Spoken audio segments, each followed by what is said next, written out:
Urinary problems এটা নিয়ে আমরা আলোচনা করব।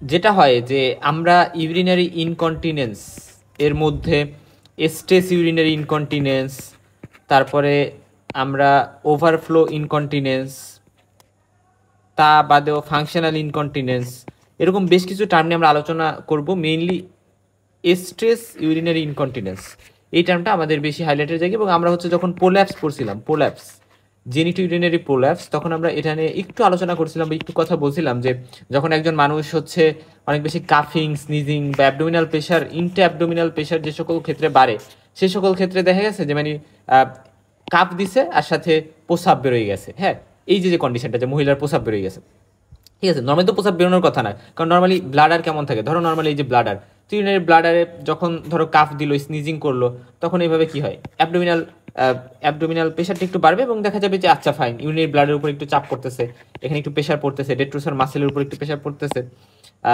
ওভারঅল কথা, আমাদের যে ইউরিনারি ব্লাডারটা এটা কিন্তু একটু কন্ট্রাক্টেড হইতে পারে, বাট এখানে আমাদের এটাকে আমরা বলি ব্লাড আর নেক, ব্লাড আর নেক। সো ব্লাড আর নেক, এখান দিয়ে ইউরেথ্রা, সো ব্লাড আর নেক, ইউরেথ্রা, এখানে internal urethral sphincter, external urethral sphincter, এরকম বেশ কিছু স্ট্রাকচার আমরা দেখবো। সো এই সবগুলো স্ট্রাকচার এমন একটা নর্মাল ফিজিওলজি মেনটেন হয় যে এরা কিন্তু তখনও কিন্তু এরা ইউরিনেশন করবে না, কিন্তু যখন আসলে ঠিকভাবে মানে অ্যাবনর্মালিটি থাকে, ঠিকঠাক থাকে না, বেশ কিছু কন্ডিশন এরকম হইতে পারে।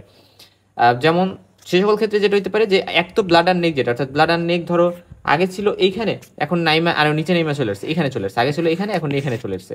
তো ব্লাড আর নেক ডিসেন্ট হয়ে গেছে, এবং দেখা যায় যে তখন পার্সেন্টার যখন ইন্টারঅ্যাবডোমিনাল প্রেশার বাড়তেছে, সেটা কাফিং, স্নিজিং বা অন্য কোনো কারণে, তখন ইউরিনারি ব্লাডারটা কন্ট্যাক্ট করতেছে এবং ডেট্রুসার মাসেল, যেটা মানে ডেট্রুসার এখানে একটা মাসেল থাকে, সেটা কন্ট্যাক্ট করে, এবং আলটিমেটলি দেখা যায় যে মানে এখানে ধর ফর এক্সাম্পল ফোটায় ফোটায় একটু একটু করে প্রসাব পড়তেছে, ড্রিবলিং হচ্ছে। তো এটা কিন্তু হইতে পারে, ফলে ইউরেথ্রা কিন্তু ক্লোজ হইতে পারে না, ইউরেথ্রাটা খোলা থাকে এবং ইনভলেন্টারি প্যাসেজ, এবং এখানে স্ট্রেস ইউরিনারি কন্টেন্সে যেটা হয় যে ইনভলেন্টারি প্যাসেজ অফ ইউরিন কিন্তু হয়ে যাচ্ছে, যেটাকে আমরা SUIO বলি সংক্ষেপে। তার মানে কি দাঁড়ালো যে involuntary passage of urine, intraabdominal pressure বাড়লে সেটা কাফিং, লাফিং, হাসার ক্ষেত্রে, স্নিজিং এর ক্ষেত্রে, হাঁচি কাশি দেওয়ার ক্ষেত্রে, এবং এক্ষেত্রে কিউ টিপ টেস্ট নামে একটা টেস্ট আছে, যেটা কিন্তু স্ট্রেস ইউরিনারি কন্টিনেন্সে করা হয়, কিউ টিপ টেস্ট, জাস্ট টেস্টটার নাম মনে রাখো। ম্যানেজমেন্টে যেহেতু ব্লাড অ্যান্ড নেকটা নিচে নেমে চলে আসছে, সো আমাদের এটা কি করতে হবে, একটু সাসপেন্ড করে উপরে উঠাইতে হবে। So suspension of blood and neck or urethra, ইউরেথ্রাটাও সাথে নিচে নেমে যাবে, সো এটাকে আমরা একটু উপরে উঠানোর ট্রাই করবো, এবং এই জন্য বেশ কিছু সার্জারি আছে, যেমন হচ্ছে বার্স কল্প সাসপেনশন। হ্যাঁ, সো এটা অনেক ভালো একটা সার্জারি, সো এটা করা যাইতে পারে। সো কল্প সাসপেনশন এটা কিন্তু ভেরি ফার্স্ট লাইন একটা ট্রিটমেন্ট, যেটা আমরা করতে পারি। দেখো কি এইখানে যে সার্জারিগুলো থাকে সেগুলো আমরা অ্যাবডোমিনাল রুটে করতে পারি, তো ভ্যাজাইনাল রুটে করতে পারি। তো অ্যাবডোমিনাল এই সার্জারিটা করতে হলে হচ্ছে অ্যাবডোমিনাল রুটেই করতে হবে, so abdominal route of surgery এটা।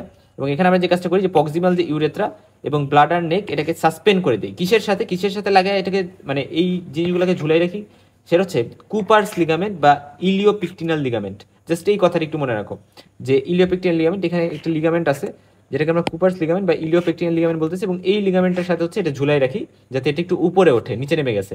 তার বাদে টেনশন ফ্রি ট্রান্স অবডুরেটর টেপ বা TOT আমরা বলি, কি বললাম, টেনশন ফ্রি ট্রান্স অবডুরেটর টেপ। মনে রাখবা এখানে আমরা একটা টেপ ইউজ করি স্লিংয়ের মতো, যেই টেপটা আমরা ঢুকাই অবটুরেটর ফোরামেন দিয়ে, অবটুরেটর যে ফোরামেন থাকে, সো এখানে অবটুরেটর যে ফোরামেন থাকে এখান দিয়ে এই ফোরামেনের মধ্যে দিয়ে এই টেপটা ঢুকাই, সেটার নাম টট, যে tension free trans obturator tape. আর একটা আছে tension free trans vaginal tape বা TVT আমরা বলি। সো এটা হচ্ছে রেট্রোপিউবিক স্পেসে আমরা এটা দিই, অর্থাৎ এটা রেট্রোপিউবিক স্পেস দিয়ে পাস করা হয়, এবং এটাতে ব্লাডার এর ইনজুরি রিস্ক একটু বেশি থাকে, ব্লাডার এবং ভেনাস প্লেক্সাস। হ্যাঁ, কারণ এখান থেকে ব্লাডার ভেনাস প্লেক্সাসগুলো যেহেতু থাকে, তার মানে কি এটা একটু সেফ কম্পারেটিভলি এই TVTর থেকে, যেটা অপারেটর ফোরামেন দিয়ে দেওয়া হয় সেটা একটু সেফ, এবং এটা মোস্ট কমন সার্জারি কিন্তু। ওকে, এখন আমরা একটু যদি কথা বলি যে দেখো ইনকন্টিনেন্স, যখনই বলা হচ্ছে ইউরিনারি ইনকন্টিনেন্স, তখন আমরা বুঝতেছি এটা মানে হচ্ছে কন্টেইন করে রাখতে পারতেছে না, অর্থাৎ এটা যদি আমার ইউরিনারি ব্লাডার হয়, সো এই ব্লাডারটা কি করে রাখতে পারতেছে না, ইউরিনকে কন্টেইন করে রাখতে পারতেছে না, পড়ে যাচ্ছে। সো এটা হচ্ছে ইনকন্টিনেন্স, অর্থাৎ ইনঅ্যাপ্রোপ্রিয়েট টাইমে ইনঅ্যাপ্রোপ্রিয়েট প্লেসে হয়তো বা প্রসাব করে দিচ্ছে, এটাকে আমি ইনকন্টিনেন্স বলতে পারি। নর্মালি যেটা হয় যে যখন ইউরিনারি ব্লাডারে 150 ml এর মতো প্রসাব জমা হয়, তখনই ফার্স্ট আর্জ জাগে যায়, এখন আমার প্রসাব করতে হবে, ঠিক আছে। পরবর্তীতে আস্তে আস্তে যখন বাড়তে থাকে, তখন সিম্প্যাথেটিক আমরা জানি যে ডেট্রুসার মাসেলের একটা সিম্প্যাথেটিক এবং প্যারাসিম্প্যাথেটিক ইনারভেশন থাকে, মানে নার্ভ সাপ্লাই দেয়। সো আমাদের প্যারাসিম্প্যাথেটিক যেটা, এটা তো হচ্ছে না ভয়েডিং, মানে ভয়েডিং হেল্প করে, প্রসাব করতে হেল্প করে। আর সিম্প্যাথেটিক হচ্ছে ইউরিনটাকে হোল্ড করে রাখতে, ধরে রাখতে হেল্প করে, যেটা থোরাসিক 10 থেকে লাম্বার 2 এই পর্যন্ত এগুলার সিম্প্যাথেটিক সাপ্লাইটা থেকে মেইনলি, মানে এই যে ইউরিনের ব্লাডারটার মধ্যে যে জমে থাকে, এটা হচ্ছে সিম্প্যাথেটিক সিস্টেমের কারণে। সো এটা একটা ইম্পর্টেন্ট বিষয়। এবং সিম্প্যাথেটিক সিস্টেম যখন অ্যাক্টিভেটেড হয় তখন ডেট্রুসার মাসেলটা রিল্যাক্স করে থাকে, ইউরেথ্রাল স্ফিনক্টারগুলো কন্ট্যাক্ট করে থাকে, ক্লোজ হয়ে থাকে, এবং এটা ইম্পর্টেন্ট। প্যারাসিম্প্যাথেটিক সিস্টেমে যেটা হয়, যেটা মিকচুরেশন ঘটায়, প্রসাব করায়, ভয়েডিং করে। তো এখানে এসিটাইল কোলিন যে মানে একটা নিউরোট্রান্সমিটার থেকে এটা এখানে কাজ করে, এরা কি করে ইউরেথ্রাল স্ফিনক্টারগুলো রিল্যাক্স করে দেয়, ফলে ইউরেথ্রাল স্ফিনক্টারগুলো খুলে যায়, ইউরেথ্রা খুলে যায়, আর ডেট্রুসার মাসেলের কন্ট্রাকশন করে, ফলে মাসেল চাপ দিচ্ছে, দেখো মাসেল চাপ দিচ্ছে, মাসেল চাপ দিচ্ছে এবং এটা খুলে যাচ্ছে, মানে ইউরেথ্রা খুলে যাচ্ছে, মানে ইউরেথ্রাল স্ফিনক্টার খুলে যাচ্ছে। এবং ভলেন্টারি কন্ট্রোল, অর্থাৎ আমার এখন প্রসাব করবো নাকি 20 মিনিট পরে করবো, এটার জন্য পুডেন্ডাল নার্ভ যেটা, ওটা হচ্ছে দায়ী থাকে, বা পুডেন্ডাল নার্ভ এটা মেনটেন করে। সো স্ট্রেস ইনকন্টিনেন্সে যেটা হয় যে ইনক্রিজ অ্যাবডোমিনাল প্রেশার থাকে, এবং এর ফলে মানে উইকেন্ড পেলভিক মাসকুলেচার যে সকল কন্ডিশনে থাকে, যেমন ধরো আমরা পোলাপসের, জেনিটাল পোলাপসের ক্ষেত্রে স্ট্রেস ইউরিনারি ইনকন্টিনেন্স থাকে, যেহেতু ওইখান দিয়ে কী হয় যে সাপোর্টস যেগুলো থাকে ইউটারাসের আশপাশে যেগুলো উইক হয়ে যায়, সো মাসেল বা বিভিন্ন লিগামেন্টস এগুলো যদি উইক হয়ে যায়, এবং ইয়াঙ্গার পেশেন্টদের ক্ষেত্রে স্ট্রেস ইনকন্টিনেন্সটা বেশি হয়, এবং এটা খুবই অকার্ড একটা কন্ডিশন, রাইট? আমি কাশি দিলাম, প্রসাব বেরোয় গেল, বিষয়টা খুবই অকার্ড। এবং আর্জ ইনকন্টিনেন্স নামে একটা টার্ম আছে, এটা খুবই ইম্পর্টেন্ট। দেখো আমরা আর্জ ইনকন্টিনেন্স, ওভারফ্লো ইনকন্টিনেন্স, এই দুইটা টার্ম আমরা দেখব। সো আর্জ ইনকন্টিনেন্স মানে হচ্ছে যে পেশেন্টের আর্জেন্সি বা ইনস্ট্যান্ট, মানে আর্জেন্সি, বা আমরা বলি ডেট্রুসার ইনস্ট্যাবিলিটি বা ডেট্রুসার ওভার অ্যাক্টিভিটি হবে। হ্যাঁ, এটাকে আমরা ওভার অ্যাক্টিভ ব্লাডার নামেও চিনি। অর্থাৎ ধরো ওল্ডার পেশেন্ট যারা, ঠিক আছে, ওল্ডার পেশেন্ট যারা, এদের দেখা যায় স্ট্রেস ইনকন্টিনেন্সও থাকে, আর্জ ইনকন্টিনেন্সও থাকে। সো এই জিনিসটা খুবই ক্রুশাল। আমরা আর্জ ইনকন্টিনেন্স নিয়ে একটু পরে আরও ভালো করে দেখবো যে আর্জ ইনকন্টিনেন্স বলতে কী বোঝায়। তার আগে আমরা ফাংশনাল ইনকন্টিনেন্স নিয়ে একটু কথা বলে আসি, যে এদের হচ্ছে মানে ফাংশনাল ইনকন্টিনেন্স মানে হচ্ছে যে একটা মানুষ ধরো সে ওয়াশরুমে কোনো কারণে যাইতে দেরি হচ্ছে, অনেক দেরি হচ্ছে, যেমন পেশেন্টটা খুবই ডেলিরিয়াস অবস্থায় আছে, সো সে তো প্রসাবে ওয়াশরুমে যাইতে পারতেছে না, রাইট? বা হচ্ছে তার পার্কিনসন্স আছে, অথবা দেখা গেছে যে স্পাইনাল কর্ড ডিফেক্ট আছে, অথবা পার্সনটা হচ্ছে মানে অনেক বেশি ওল্ড, সে বিছানা ছেড়ে যাইতে পারতেছে না, উঠে যে ওয়াশরুমে যাবে সে বিছানায় প্রসাব করে দিচ্ছে, বা তার হচ্ছে গিয়ে মানে কোনো ওয়াশরুমে যাওয়ার যে বিষয়টা, যে ঠিক ঠিক সময় সে যে জায়গায় প্রসাব করা হচ্ছে সে জায়গায় পৌঁছে দিতে পারতেছে না, এই কারণে তার ইউরিনারি লিক হচ্ছে, বা সে শুয়ে থেকে প্রসাব করে দিচ্ছে, এরকম একটা প্রবলেম। ওভারফ্লো ইনকন্টিনেন্সের ক্ষেত্রে যেটা হয় যে অটোনমিক ডিসফাংশন থাকে, এবং ডায়াবেটিক নিউরোপ্যাথির ক্ষেত্রে আমরা ওভারফ্লো ইনকন্টিনেন্স পাইতে পারি। এখন আমরা রিস্ক ফ্যাক্টর কারা কারা থাকে, যারা হচ্ছে যাদের হাইপার মোবাইল ইউরেথ্রা, এই যে একটা রিস্ক ফ্যাক্টর হইতে পারে, কোনোটা একটু আর্লি এইজে হয়, কোনোটা একটু লেট এইজে হয়, মাল্টিপ্যারিটি এর বিষয় থাকে, এবং smoking, COPD, conic constipation stress urinary incontinence হইতে পারে, যদি এটা ইন্টারপ্রেনার প্রেশার বাড়াই দিবে। সো আমরা হচ্ছে ফার্স্টে কোন ইনকন্টিনেন্স হয়েছে সেটা দেখবো, তারপরে কিউ টিপ টেস্ট আমরা করতে পারি, এটা হচ্ছে স্ট্রেস ইউরিনারি ইনকন্টিনেন্সের ক্ষেত্রে আমরা পেশেন্টকে কাপ দিতে বলি, কাশতে বলি, কাশি দিলে দেখা যাবে যে তার প্রসাব বেরোয় আসছে। এটা কিন্তু আমরা ওই যে পোলাপসে যখন এক্সামিনেশন করি, আমরা ফার্স্টে কিন্তু পেশেন্টকে শোয়া ফার্স্টে বলি আপনি হচ্ছে ব্লাডারটা ফুল রাখবেন, ফুল রেখে কাশি দেন, দেখে যদি বেরোয় আসে তার মানে স্ট্রেস ইউরিনারি ইনকন্টিনেন্স আছে। তারপর আমরা বলি আপনি ব্লাডারটা খালি করেছেন, তারপর আমরা কিন্তু পোলাপসে এক্সামিনেশন করি, এটা আমি বলে আসছিলাম, ঠিক আছে? তারপরে হচ্ছে হ্যাঁ আরও বেশ কিছু টেস্ট আছে, যেমন Marshall and Bonney test, just নামগুলো জেনে রাখতে পারো, ডিটেলসে জানা লাগবে না। তারপরে হচ্ছে আমাদের ইউটিআইকে রুল আউট করতে হবে যে ইউটিআই আছে কিনা, বা মিক্সড ইনকন্টিনেন্স আছে কিনা। মিক্স বলতে ইউরিনারি এবং আর্জ, অনেক সময় ইউরিনারি না, মানে স্ট্রেস ইউরিনারি, যেটা stress urinary incontinence plus urge incontinence, এই দুইটা একসাথে থাকে, যেটাকে আমরা মিক্সড ভ্যারাইটি অফ ইনকন্টিনেন্স বলি। এবং ম্যানেজমেন্ট হচ্ছে আমরা নন সার্জিক্যালের মধ্যে পেলভিক ফ্লোর মাসেলের এক্সারসাইজ, মানে কী করতে হবে, এটাকে স্ট্রেনথেন করতে হবে, এই জন্য আমাদের কিছু পেলভিক মাসেল ফ্লোর এক্সারসাইজ করতে হবে, যেটাকে কিগেলস এক্সারসাইজ আমরা বলি। এই প্রসিজারটা আমি শিখাই দিয়েছিলাম যখন পোলাপস এর ভিডিওটা করছি, যে কিন্তু আমি শিখাই দিয়েছি এই এক্সারসাইজটা কীভাবে করে। তারপরে ইউরেথ্রাল সাপোর্ট, তারপরে ওয়েট লস করতে হবে, স্মোকিং করলে সেটা সিজেশন করতে হবে, আর সার্জিক্যালের মধ্যে সাসপেনশন, যেটা যে বার্স কল্প সাসপেনশন, এটা একটু মনে রাখো। এবং তারপরে কেলি স্প্লাইকেশন নামে একটা প্রসিজার আছে, এটা এখন করা হয় না। তারপরে আরও বেশ কিছু প্রসিজার আছে। আর কমপ্লিকেশন কি হইতে পারে, যে সার্জিক্যালে ব্লিডিং, তারপরে অস্টাইটিস, তারপরে আমরা জানি কিছু স্লিং সার্জারি আছে, যেটাকে টেনশন ফ্রি ভ্যাজানাল টেপ এবং ট্রান্সভ্যাজানাল টেপ আমরা নাম দিতেছি। এখন দেখো আমাদের যখন ইনভলেন্টারি লিকেজ অফ ইউরিন হয়, এটাকে আমরা ইউরিনারি ইনকন্টিনেন্স বলতেছি, এবং নর্মালি ডেট্রোসার মাসেল কন্ট্রাকশন করে এবং ব্লাডারকে ইম্পেটি করে প্যারাসিম্পেথিক নার্ভাস সিস্টেমের সহযোগিতায়। তো স্ট্রেস ইনকন্টিনেন্স কি সেটা নিয়ে আমরা কথা বলে আসছি, কাফিং, স্নিজিং, লাফিং এবং কোনো হ্যাভি ওয়েট লিফট করা, এক্সারসাইজ করার টাইমে প্রস্রাব বের হয়ে আসতে পারে। আর্জ ইনকন্টিনেন্স মানে হচ্ছে ইনভলেন্টারি ইউরিন বের হয়ে আসছে যখন মাসেলটা ইনভলেন্টারি কন্ট্রাকশন করতেছে। তার মানে কি, কিছু মানুষ আছে যাদের ক্ষেত্রে ইনভলেন্টারি মাসেলটা হুটহাট করে কন্ট্রাকশন করতেছে। অর্থাৎ ধরো এই যে ব্লাডার, এখন কি করতেছে, পার্সনটা হুটহাট করে ব্লাডারটা কন্ট্যাক্ট করলো, ওভার অ্যাক্টিভ হয়ে গেল, রেট্রোসার মাসেল ইনস্টেবিলিটি হলো এবং হুটহাট করে প্রস্রাব বেরোয় যাচ্ছে। তো এই যে একটা বিষয় যে হুটহাট করে বেরোয় যাওয়া, এটা কিন্তু আমরা বলি আর্জ ইনকন্টিনেন্স। এবং এটা খুবই অকার্ড। এবং পাশাপাশি হচ্ছে গিয়ে মোস্ট কমন ওভারঅল ফিমেলের ক্ষেত্রে, ওমেনের ক্ষেত্রে হচ্ছে আমরা বলি stress urinary incontinence.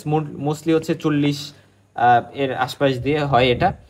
5 degree of life এটা হইতে পারে। আর যারা ওল্ড ওম্যান তাদের ক্ষেত্রে দেখা যায় আর্জ ইনকন্টিনেন্সও থাকতে পারে, সাথে স্ট্রেস ইনকন্টিনেন্সও থাকতে পারে। বাট স্ট্রেসটা একটু ইয়াংদের হয়, বাট আর্জ ইনকন্টিনেন্সটা কিন্তু মানে বয়স্কদের হয় যে। আচ্ছা, এরপরে আসো আমরা যেখানে চলে যাব যে আমরা জানি ইউরেথ্রাল কিছু সাপোর্ট আছে, যেমন ইউরেথ্রাল সাপোর্ট আছে সেভাবে ইউরেথ্রাল কিছু সাপোর্ট আছে, যেমন ধর এন্ডো পেলভিক ফাসা, তারপরে পেরিনিয়াল মেমব্রেন, পিবোকক্সিজিয়াস মাসেল, এগুলো কিন্তু আমাদের কাকে সাপোর্ট দেয়, ইউরেথ্রাল সাপোর্ট হিসেবে কাজ করে। সো এই সাপোর্টগুলো যদি হ্যাম্পার্ড হয় তাহলেও কিন্তু কি হবে, তাহলেও কিন্তু ইনকন্টিনেন্স হইতে পারে। আচ্ছা, এরপরে স্ট্রেস ইনকন্টিনেন্স নিয়ে আমরা বলে আসছি। এটার রিস্ক ফ্যাক্টরের মধ্যে কারা কারা থাকে, যাদের পেলভিক মাসেল টোন কমে গেছে প্রেগনেন্সি, তারপর ডেলিভারির পরে, বা এইজ প্যারিটি এগুলা বাড়লে, মাল্টিপ্যারিটি হইলে, বা অবিস যারা, বা ডায়াবেটিক যারা, urinary tract infection, chronic calf, smoking, বা প্রিভিয়াস পেলভিক সার্জারি করা হয়েছে, এটা কিন্তু হইতে পারে। আর এইভাবে আমরা স্ট্রেস ইউরিনারি কন্টিনেন্স ইভালুয়েট কীভাবে করবো, পেশেন্টকে আমরা ফার্স্ট ডিটেল হিস্ট্রি নিব, রিস্ক ফ্যাক্টরগুলো দেখবো, এবং ফুল ব্লাডার নিয়ে পেশেন্টকে বলবো আপনি কাশি দেন, কাশি দেওয়ার পরে প্রস্রাব দেখবো বের হয়ে আসতেছে, তার মানে স্ট্রেস ইউরিনারি ইনকন্টিনেন্স। এটা আমরা দেখবো। এবং হচ্ছে পেলভিক এক্সামিনেশন করে আমরা দেখবো পেলভিক কোনো মাস আছে কিনা যেটা অ্যাবডোমিনাল প্রেশার বাড়াচ্ছে এবং তার কারণে স্ট্রেস ইউরিনারি ইনকন্টিনেন্স হচ্ছে। তারপর হচ্ছে পোলাপস আছে কিনা এটা আমাদের চেক করতে হবে, লিভারের অ্যানাই মাসেল ঠিকঠাক কাজ করতেছে কিনা, ইউরিনারি ট্র্যাক্ট ইনফেকশন আছে কিনা এটা দেখতে হবে। কিউ টিপ টেস্ট নামে একটা টেস্ট আছে বলছিলাম না। সো আমরা এটা কিভাবে করি, এটা এখানে লেখা আছে যে আমরা জাইলোকেন জেলি অ্যাপ্লাই করি, এবং এভাবে আমরা টেস্টটা করতে পারি। এটা আমাদের অটো ডিটেলস লাগবে না, জাস্ট এখানে একটি স্ক্রিনশট দিয়ে রাখতে পারো এবং এই টেস্টটা তুমি হচ্ছে দেখতে পারো। এই দুইটা টেস্ট, বনি টেস্ট আর কিউ টিপ টেস্ট, এইগুলো আমাদের জন্য অতটি ইম্পর্টেন্ট না, জাস্ট কিউ টিপ টেস্ট নামটা অনেক সময় বলতে পারলে ভালো, জাস্ট স্ক্রিনশট দিয়ে রাখতে পারো। Okay fine. এখন আসা যাক যে ইউরোডাইনামিক স্টাডি করতে হবে, অর্থাৎ আমাদের মানে আমাদের হচ্ছে ব্লাডার ঠিকঠাকভাবে ফাংশন করতেছে কিনা, ইউরেটার ঠিকঠাক করে ফাংশন করতে পারতেছে কিনা। এবং ইউরোডাইনামিক স্টাডি যদি আমরা করি তাহলে আমরা হচ্ছে আর্জ ইনকন্টিনেন্স আছে কিনা সেটা আমরা রুল আউট করতে পারবো, মানে নাই এটা আমরা রুল আউট করতে পারবো। তারপরে হচ্ছে ভয়েডিং ডিসফাংশন আছে কিনা এটা আমরা রুল আউট করতে পারবো। স্ট্রেস ইউরিনারি ইনকন্টিনেন্সের ফার্স্ট লাইন ম্যানেজমেন্ট হচ্ছে নন সার্জিক্যাল, এবং সেক্ষেত্রে লাইফস্টাইল মডিফিকেশন করা, এক্সারসাইজ করা, স্মোকিং সিজেশন করা, pelvic floor exercise, kegels exercise যেটা এটা করা, তারপরে সার্জিক্যাল করা যেতে পারে। আর ড্রাগ ট্রিটমেন্টের মধ্যে মেইনলি হচ্ছে আলফা অ্যাড্রেনার্জিক অ্যাগনিস্ট যে ড্রাগগুলো, যেমন ডিলক্সিটিন, এরকম বিভিন্ন ড্রাগ ইউজ করা যেতে পারে যেটা ব্লাড আর নেক কন্ট্রাকশনকে মেনটেন করে রাখবে। আর সার্জিক্যালের মধ্যে কল্প সাসপেনশন তো আছেই, যেটা আমরা বলে আসছি। সো কল্প সাসপেনশন যেটা, এটা ইম্পর্টেন্ট যে কল্প সাসপেনশন। হ্যাঁ, এরপর আসো যে কেলি স্প্লাইকেশন, এটা এখন আর ওইভাবে ইউজ করা হয় না। এখানে আমরা পিউবো সার্ভাইকাল সেপ্টামে একটা সুচার দিই আর কি। আচ্ছা, এটা গেল। এরপরে কল্প সাসপেনশনটি ইম্পর্টেন্ট, এটাকে আমরা রেট্রোপিউবিক ইউরোথ্রোপেক্সিও বলি, রেট্রোপিউবিক ইউরোথ্রোপেক্সি, এটা একটু মনে রাখো। এবং এখানে প্রক্সিমাল ইউরেথ্রাটা আমরা সাসপেন্ডেড করে দিই। এটা দুই ধরনের আছে, একটা হচ্ছে মার্চেটি ক্রাঞ্চ প্রসিজার, বাট আমরা বার্চ কল্প সাসপেনশন যেটা, এটা নিয়ে বেশি কথা বলি। সো এটা আমরা কুপার্স লিগামেন্টে হচ্ছে ইউরেথ্রাটা সাসপেন্ড করে দিই। Okay fine. তার বাদে হচ্ছে কিছু ট্রান্সভেজেনাল টেপ আছে, টিভিটি প্রসিজার আমরা বলি। তারপরে ট্রান্সঅপটেটর টেপ আছে, এটা আমরা বলি। এবং আর্জ ইনকন্টিনেন্স নিয়ে একটু বলি যে ইউরিন ইনভলেন্টারি লিকেজ হয়ে যাইতেছে এবং এখানে আর্জেন্সি থাকতেছে, প্রসাব মানে হুট করে দেখেছে প্রসাব অনেক বেড়ে যাচ্ছে, সেটা একটা বিষয়। অর্থাৎ ইনভলেন্টারি লিকেজ হতে ইউরিন হোল্ড করে রাখতে পারে না, এবং এখানে আনস্টেবল ব্লাডার থেকে মানে রেট্রোসার মাসেল যখন তখন কন্ট্রাকশন করে ফেলতেছে, এইজ বাড়লে, তারপরে বিভিন্ন নিউরোলজিক্যাল কন্ডিশন বা ডায়াবেটিক নিউরোপ্যাথি যাদের থাকে তাদের ক্ষেত্রে এটা হতে পারে, urinary tract infection, obesity, stress, এগুলোর কারণে হতে পারে। এক্ষেত্রে আমাদের ব্লাডার ট্রেনিং করতে হবে। এবং ব্লাডার ট্রেনিং বলতে ট্রেন করতে হবে যে অ্যাকচুয়ালি ব্লাডার কখন ভয়েড করতে হবে এই বিষয় সম্পর্কে। এই জন্য বিভিন্ন এক্সারসাইজ করা যেতে পারে, যেমন টাইম টয়লেটিং, এই জিনিসটা ফলো করে হচ্ছে এটা মেনটেন করা যেতে পারে। যেমন একটা মানুষ কতটুকু ফ্লুইড ইনটেক করে, তারপর হচ্ছে সে কতক্ষণ ইউরিন হোল্ড করে রাখে, এই সম্পর্কে ভালো আইডিয়া নিয়ে সে হচ্ছে একটা নির্দিষ্ট টাইম পর পর কিন্তু ব্লাডার তার ভয়েড করতে হবে। তারপরে বেশি ক্যাফিন জাতীয় খাবার খাওয়া যাবে না, কফি যেটা, সো এই টাইপের খাবার খাওয়া যাবে না। স্মোকিং, অ্যালকোহল অ্যাভয়েড করতে হবে। তারপরে আন্ডারলাইং কোনো কজ থাকলে সেটা ম্যানেজ করতে হবে। আর অ্যান্টিকোলিনার্জিক ড্রাগ এখানে ইউজ করা যায়, কারণ ডেট্রুসার মাসেলকে রিল্যাক্স করবে। ফলে রিল্যাক্স যদি করে তাহলে কি হবে, ডেট্রুসার মাসেল কন্ট্যাক্ট করলে হচ্ছে ভয়েডিং হয়, বাট রিল্যাক্স করলে ভয়েডিং হবে না যখন তখন। যেমন অক্সি বুইটাইনিন, তারপর হচ্ছে টলটিরোডিন, এরকম বেশ কিছু ড্রাগ ইউজ করা যেতে পারে। বিটা অ্যাড্রেনার্জিক অ্যাগনিস্ট যেমন হচ্ছে মিরাবেগ্রোন, এটা ইউজ করা যেতে পারে। Main goal of drug treatment হচ্ছে ডেট্রুসার মাসেল আমরা রিল্যাক্স করে রাখবো, এটা হচ্ছে আমাদের কথা, ঠিক আছে। বোটুলিনাম টক্সিন, এটাও কিন্তু দেওয়া যেতে পারে সিস্টোস্কোপিক থ্রুতে। এটা হচ্ছে যে কাজটা করে অ্যাসিটাইলকোলাইন রিলিজকে ইনহিবিট করে, হচ্ছে নিউরোমাস্কুলার জাংশনে এটা ইনহিবিট করে অ্যাসিটাইলকোলাইন রিলিজকে। আচ্ছা, এখন হচ্ছে আমরা বেশ কিছু জিনিস দেখবো যে ইউরিন ইনকন্টিনেন্স, এটা নিয়ে আমরা অনেক কথা বলছি এবং বিভিন্ন টাইপের হতে পারে, ইউরেথ্রাল, এক্সট্রিউরেথ্রাল। হ্যাঁ, তো ইউরেথ্রাল বলতে অ্যাকচুয়ালি জেনুইন স্ট্রেস ইনকন্টিনেন্স, যেটাকে আমরা জেনুইন স্ট্রেস ইনকন্টিনেন্স বলতে স্ট্রেস ইউরিন ইনকন্টিনেন্স যেটাকে আমরা বলতেছি। তারপরে হচ্ছে আর্জ ইনকন্টিনেন্স, এর মধ্যে হচ্ছে তোমার আর্জ ইনকন্টিনেন্সের মধ্যে ডেট্রুসার ওভার অ্যাক্টিভিটির কারণে এটা হচ্ছে, যেটাকে আমরা ওভার অ্যাক্টিভ ব্লাডার বলি। তারপরে মিক্সড হতে পারে যে স্ট্রেস ইউরিন ইনকন্টিনেন্স সাথে আর্জ ইনকন্টিনেন্স বা ডেট্রুসার ওভার অ্যাক্টিভিটি। তারপরে ওভারফ্লো ইনকন্টিনেন্স থাকতে পারে, ফাংশনাল ইনকন্টিনেন্স থাকতে পারে, কনজেনিটাল মধ্যে এপিসপেডিয়াসিস থাকতে পারে, যে পেনিসের আমরা দেখছি উপর দিক দিয়ে হচ্ছে দেখা গেছে যে ওইখান দিয়ে মানে ইউরেথ্রাল ওপেনিং থাকতেছে। আর সো আমরা অনেক টাইপের দেখলাম। কনজেনিটাল কিছু ম্যালফরমেশনসের কারণে হচ্ছে ইনকন্টিনেন্স হইতে পারে, যেমন ইউরেটার, এটা ইউরেটারটা ঠিক জায়গা মতো নাই। তারপরে ইউরিনারি ব্লাডারটাও দেখা যায় যে মানে একটু মানে এখানে হচ্ছে anterior abdominal wall plus anterior wall of urinary bladder, এগুলো দেখা গেছে যে হচ্ছে উল্টাপাল্টা জায়গায় আছে। তারপরে হচ্ছে এপিসপেডিয়াসিস, এটা বলে আসলাম। সো এপিসপেডিয়াসিস, অ্যাবারেন্ট ইউরেটার, একটোপিয়া ভেসিকি, এইগুলোর কারণে কিন্তু এরকম হইতে পারে।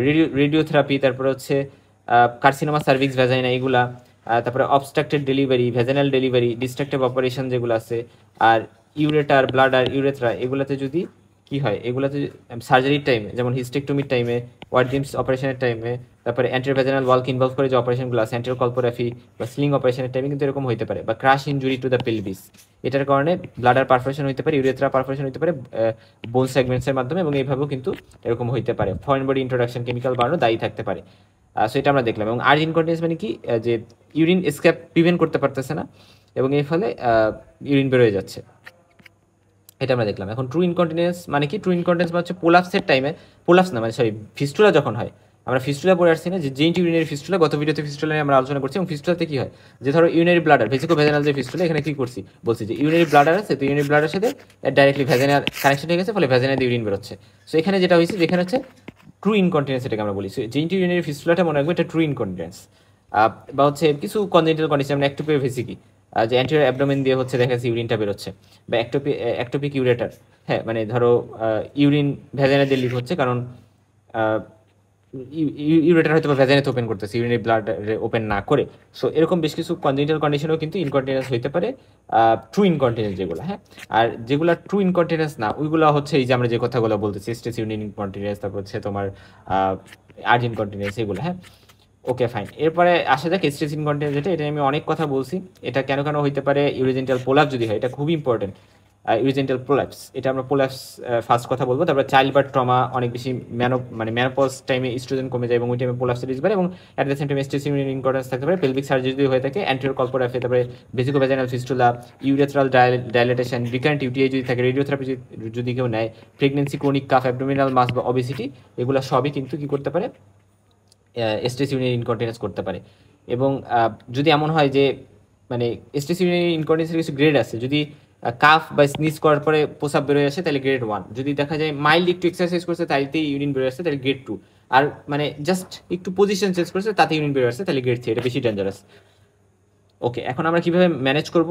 ম্যানেজের জন্য ফার্স্ট আমার পেশেন্টের ক্লিনিক্যাল ফিচার্স দেখতে হবে, এবং ইউজুয়ালি পেশেন্টের বাচ্চা আছে আগে, এবং প্রি বা পোস্ট মেনোপজাল 40 বা 45 বছর বয়সী, এবং ইনস্ট্রুমেন্টাল বা ডিফিকাল্ট ভ্যাজানাল অবস্ট্রাক্টেড অথবা ভ্যাজানাল ডেলিভারি হয়েছে, এবং মানে দেখা যায় যে লাস্ট যে চাইল্ড বার্থ হয়েছিল বা ভ্যাজানাল প্লাস্টিক অপারেশন হয়েছিল, সেখান থেকে তার ইনকন্টিনেন্সের প্রবলেম আছে, এবং কাফিং, স্নিজিং এবং লাফিংয়ের সময় দেখা যায় প্রসাব বের হয়ে আসে। ওকে, পেলভিক এক্সামিনেশন করে আমরা কি পাইছি, আমরা পেলভিক রিল্যাক্সেশন উইথ সিস্টোসিল পাইতে পারি বা সিস্টো ইউরেথ্রোসিল পাইতে পারি, এগুলো আমরা পাইতে পারি, কারণ প্রোল্যাপস থাকতে পারে পেশেন্টের, রাইট।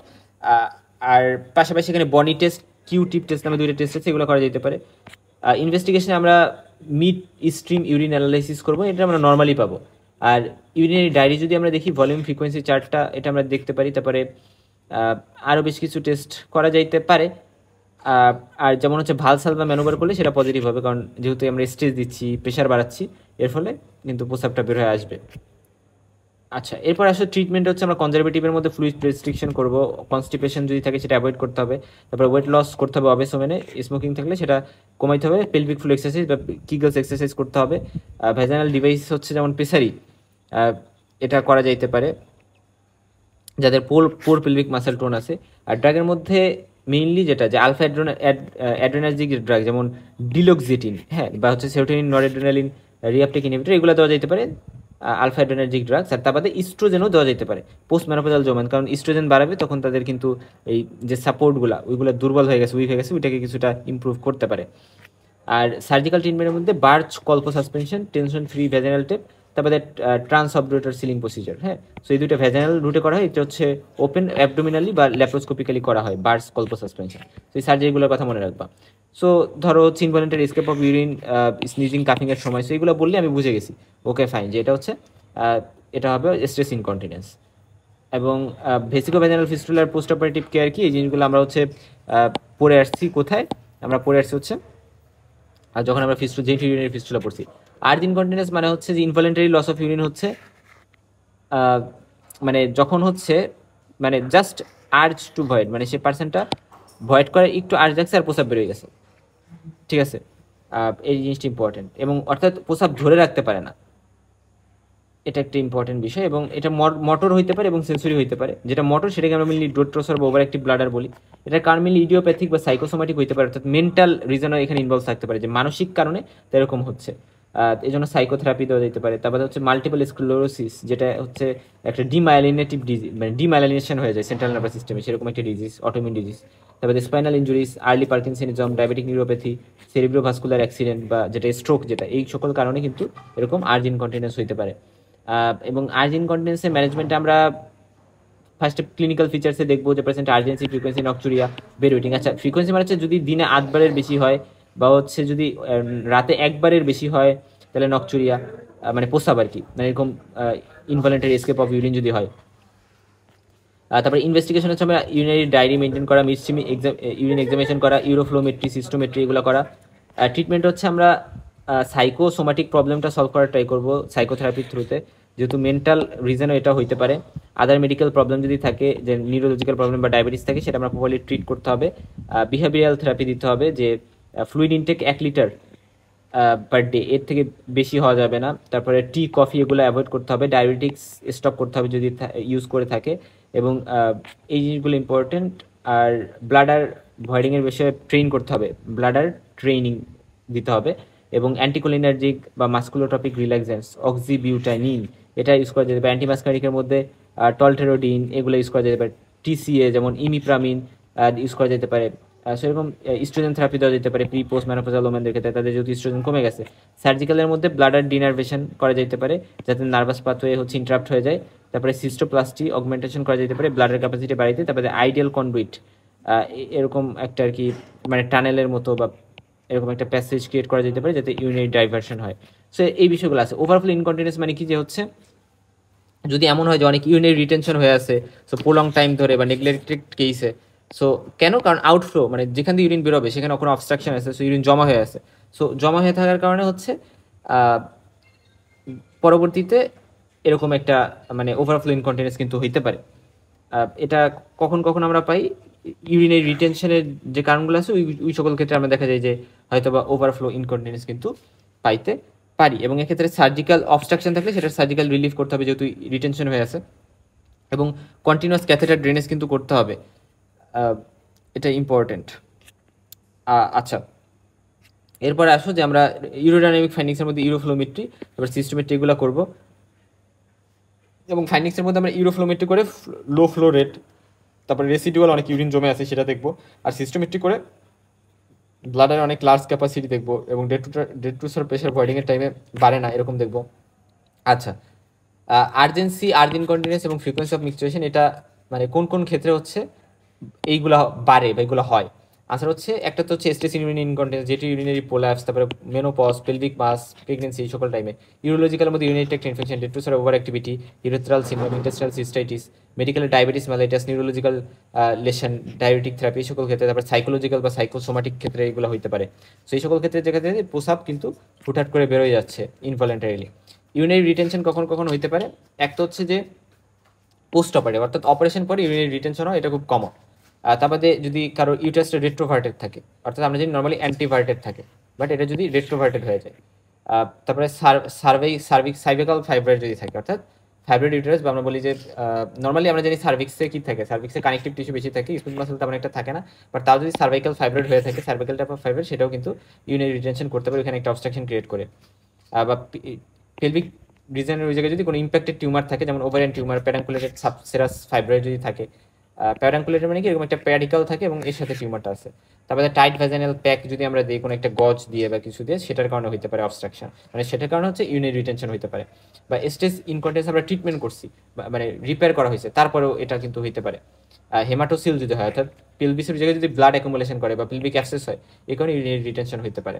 তারপরে ইউরেথ্রার ওই জায়গায় স্টেনোসিস হয়ে গেছে, খুবই সরু হয়ে গেছে, চেপে গেছে, পোস্টিওর কল্পপেরিনিও র্যাফে, হ্যাঁ এটা যদি হয়, যেটা যেটা হচ্ছে আমরা কোন ক্ষেত্রে করি, যেটা আমরা পোস্টিওর ভ্যাজিনাল ওয়াল, ওই জায়গায় যে প্রোল্যাপসের ঘটনাগুলো ঘটে, ওই জায়গায় আমরা পোস্টিওর কল্পপেরিনিও র্যাফে করতে পারি, সো এই কারণেও হতে পারে। বা আমরা বলতে পারি যে অ্যাকিউট রিটেনশন অফ ইউরিন বলি যখন 12 ঘন্টা, মানে ক্যাথেটারাইজেশন ছাড়া 12 ঘন্টা, এর মধ্যে হচ্ছে 12 ঘন্টা ধরে ইউরিন ভয়েড করতে পারতেছে না, এটা অ্যাকিউট রিটেনশন। আর ক্রনিক রিটেনশন মানে হচ্ছে যে মানে 50% এর থেকে বেশি ভলিউম হচ্ছে কি হচ্ছে জমা থেকে যাচ্ছে ব্লাডের মধ্যে, এটা ভয়েড করতে পারতেছে না, এটা একটা ইম্পর্টেন্ট কথা কিন্তু এখানে। হ্যাঁ, সো এটা আমরা দেখলাম। ম্যানার্কির যে বয়স যখন ম্যানস্ট্রুয়েশন হওয়ার কথা তার পার হয়ে গেছে, অর্থাৎ প্রাইমারি অ্যামোনিরিয়া তার আছে, তাহলে তার ক্রিপ্টোম্যানুরিয়া একটা আমরা প্রভিশনাল ডায়াগনোসিস হইতে পারে যে ওকে ফাইন, যেখানে ইউরিনারি রিটেনশন হইতে পারে, কারণ ক্রিপ্টোম্যানুরিয়া হইলে আমরা জানি ইউরিনারি রিটেনশন হয়, আমরা ক্রিপ্টোম্যানুরিয়া সুন্দর করে আলোচনা করছি আমরা কিন্তু। তারপর হচ্ছে সেকেন্ডারি অ্যামোনিরিয়া আছে শর্ট পিরিয়ড ধরে, তাহলে রেক্টোভার্টেড গ্র্যাভিডিউটাস আমরা ধারণা করতে পারি। ম্যানোরিজিয়া আছে, তাহলে ইউটেরাইন ফাইব্রয়েড হইতে পারে, এটা আমরা জানি যে। তারপর হচ্ছে যে কোনো ম্যাস্ট্রাল অ্যাবনর্মালিটি নেই, তাহলে ইম্প্যাক্টেড ওভারিয়ান টিউমার, সার্ভাইকাল বা বড় লিগামেন্ট ফাইব্রয়েড হতে পারে। ইরেগুলার ব্লিডিং আছে, সাথে পেইন আছে, তাহলে পেলভিক হেমাটোসিল হতে পারে। ইরেগুলার ব্লিডিং আছে, সাথে ফিভার আছে, তাহলে পেলভিক অ্যাবসেস হতে পারে। সেই সকল কারণে দেখা যেতে পারে তার ইউরিনারি রিটেনশন হতে পারে। এখন কিভাবে একটা ইউরিনারি রিটেনশনে আমি প্রসিড করবো? ফার্স্ট আমরা হিস্ট্রি নিব, যে সেকেন্ডারি অ্যামোনিরিয়া আছে কিনা, যে রেট্রোভার্টেড গ্র্যাভিডিউটাস, সেটা আমরা সাসপেক্ট করতে পারি। ম্যানোরিজিয়া আছে কিনা, তাহলে সেটা ইউরিনারি ফাইব্রয়েডকে সাজেস্ট করতে পারে। কোনো মেনস্ট্রুয়াল অ্যাবনর্মালিটিস যদি না থাকে, তাহলে ovarian tumour, broad ligament tumour হতে পারে। তারপর হচ্ছে রিসেন্ট অপারেশনের হিস্ট্রি আছে কিনা, বা ইরেগুলার পারভেজানাল ব্লিডিং আছে কিনা, যেটা পেলভিক হেমাটোমাকে ইন্ডিকেট করতে পারে, বা ইরেগুলার পারভেজানাল ব্লিডিং সাথে ফিভার আছে কিনা, তাহলে পেলভিক অ্যাবসেসকে ইন্ডিকেট করতে পারে। এবং সিমটমস হিসেবে রিটেনশন অফ ইউরিন থাকবে, এবং পেলভিক সুপ্রাপিউবিক রিজনে পেইন থাকতে পারে, কনস্টিপেশনের সাথে থাকতে পারে, সুপ্রাপিউবিক রিজনে একটু ফুলে উঠতে পারে, টেন্ডারনেস থাকতে পারে ডিস্টেন্ডেড এরিয়াতে। এটা গেল, ঠিক আছে। তারপরে হচ্ছে ট্রিটমেন্টে আমরা ক্যাথেটারাইজেশন করবো, এটা খুব ইম্পর্টেন্ট, যে immediate emptying of bladder by sterile rubber catheter. যদি পেশেন্ট হচ্ছে ইউরিন পাস করতে ফেল করে তারপরে 8 ঘন্টা পরে, তাহলে একটা সেলফ রিটেইনিং ক্যাথেটার ইন্ট্রোডিউস করতে হবে, যাতে 24 থেকে 48 ঘন্টা কন্টিনিউয়াস ড্রেনেজ উঠে দিয়ে হইতে পারে, ঠিক আছে। এরপর হচ্ছে স্পেসিফিক কজের জন্য ট্রিটমেন্ট দিতে হবে, যেমন মিকচুয়েট করতে এনকারেজ করতে হবে পোস্ট অপারেটিভ পিরিয়ডে, তারপরে প্রাইভেসি এবং পেইন রিলিফ মেনটেন করতে হবে, তারপরে একটা কমোড ইউজ করার কথা হচ্ছে সাজেস্ট করতে হবে। এবং এগুলো যদি ফেল করে, তাহলে 24 থেকে 48 ঘন্টা